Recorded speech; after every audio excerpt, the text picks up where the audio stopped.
नमस्कार. आजच्या टॉपिकमध्ये आपण ध्वनीबद्दल माहिती बघणार आहोत. याच्यावर प्रत्येक एक्झाममध्ये आपले जे पण पूर्वपरीक्षा असेल एक मिनिमम एक प्रश्न आपल्याला दिसतो. तर चला बघू आपण. पहिले तर साऊंड काय आहे ही गोष्ट आपण बघणार आहे. ठीक आहे. त्याच्यात बघू की बघा जी साऊंड वेव्ह आहे ना, ह्या लॉंगिट्युडनल वेव्हज आहेत. हे एक गोष्ट लक्षात ठेवायची आहे. ठीक आहे. आता लॉंगिट्युडनल आणि ट्रान्सफर वेव्ह आपल्याला माहीत असेल की एक परपेंडिक्युलर आणि पॅरलल टू वेव्ह ऑफ प्रोपिगेशनला असते. ही गोष्ट लक्षात ठेवायची.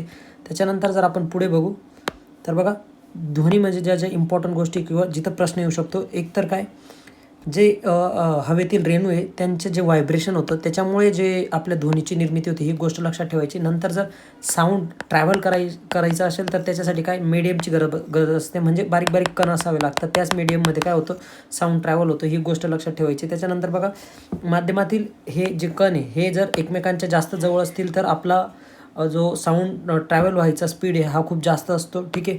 त्याच्यानंतर ते लांब असतील तर त्यांचा जो ट्रॅव्हल व्हायचा स्पीड हे हा कमी असणार आहे. म्हणजे जर आपण डायग्रामॅटिक रिप्रेझेंटेशन दाखवायला गेलो तर बघा सॉलिडमध्ये सर्वात जास्त स्पीड असेल, त्याच्यानंतर लिक्विड आणि त्याच्यानंतर गॅसियस. म्हणजे सर्वात जास्त जर साऊंडचा स्पीड जर कुठे असेल ट्रॅव्हल करायचा तर तो सर्वात जास्त सॉलिड मीडियममध्ये. का तर जे पार्टिकल असतात सॉलिडमध्ये ते कॉम्पॅक्ट असतात किंवा जवळजवळ असतात. ही एक गोष्ट आपल्याला लक्षात ठेवायची. त्याच्यानंतर पुढे आपण बघू आता. ठीक आहे. पुढचा जो टॉपिक आहे त्याच्यात आपण बघू की काय आहे तर बघा ध्वनीचा जो वेग आहे हा खालील गोष्टींवर अवलंबून असतो. त्यामध्ये एक तापमान येतं, एक डेन्सिटी येते, एक मॉलिक्युलर वेट आणि प्रेशर. ठीक आहे. एवढ्या गोष्टी लक्षात ठेवायच्या. यांच्यावर हा सर्व जो ध्वनीचा स्पीड आहे किंवा साऊंडचा स्पीड आहे, speed of sound depends on this things.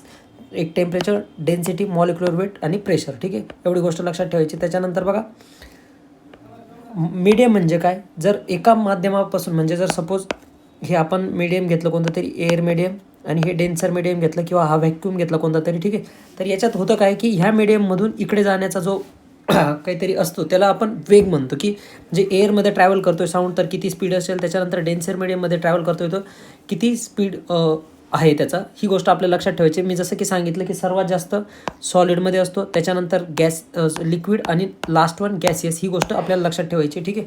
त्याच्यानंतर बघा सॉनिक काय असतं, जो आपला स्पीड आहे साऊंडचा तो सॉनिकमध्ये मोजला जातो. मग सबसॉनिक, सुपरसॉनिक, हायपरसॉनिक आणि ट्रान्ससॉनिक असं काहीतरी आपल्याला वेगवेगळे टाईप दिसतात साऊंडच्या स्पीडचे. ठीक आहे. त्याच्यात बघा सॉनिक वेग जो आहे हा एक मॅक असतो. मॅक ही युनिट आहे साऊंडचं. ठीक आहे. मॅक इथं दिसत असेल तुम्हाला मॅक, तर हे साऊंड मोजण्याचं युनिट आहे म्हणजे. ठीक आहे. तर ही गोष्ट लक्षात ठेवा. साऊंडचं डेसिबल आहे. ठीक आहे. डेसिबल साऊंडचं युनिट आहे आणि हे स्पीड ऑफ साऊंडचं मॅक आहे. ही गोष्ट लक्षात ठेवायची. मग एकपेक्षा कमी असेल तर सबसॉनिक, एक एवढा असेल तर सॉनिक, त्याच्यापेक्षा जास्त असेल तर सुपरसॉनिक आणि त्याच्यापेक्षा अजून जास्त असेल तर हायपरसॉनिक. एवढ्या गोष्टी आपल्याला साऊंडशी रिलेटेड लक्षात ठेवायचं आहे. त्याच्यानंतर बघा जो साऊंडचा स्पीड आहे हा जो हवेमध्ये किती असतो तर 344 मीटर पर सेकंद असतो. ठीक आहे. आणि प्रकाशाचा जर वेग बघू आपण तर तो किती आहे, 3 × 10⁻² मीटर पर सेकंड. ठीक आहे. म्हणजे एवढा असतो. इथं 8 आहे, 10⁻8. ठीक आहे. एवढी गोष्ट लक्षात ठेवायची. 3 × 10⁻8 मीटर पर सेकंड. तर आपल्याला असं दिसेल की प्रकाशाचा स्पीड जास्त आहे आणि याचा कमी आहे. म्हणूनच आपण बघा ज्यावेळेस लाईटनिंग होते किंवा विजा चमकता आकाशामध्ये त्यावेळेस आपल्याला आधी तर प्रकाश दिसतो.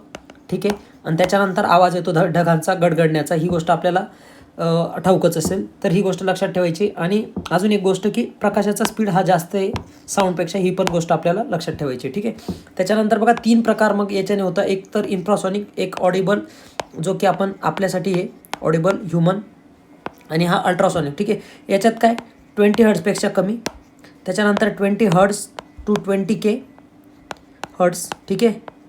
आणि इथं 20K पेक्षा जास्त. एवढ्या गोष्टी आपल्याला लक्षात ठेवायच्या आहे. बाकीचं काहीच नाही या टॉपिकमध्ये. याच्या बाहेरचा एक पण प्रश्न येणार नाही, एवढी गोष्ट लक्षात ठेवायची. धन्यवाद.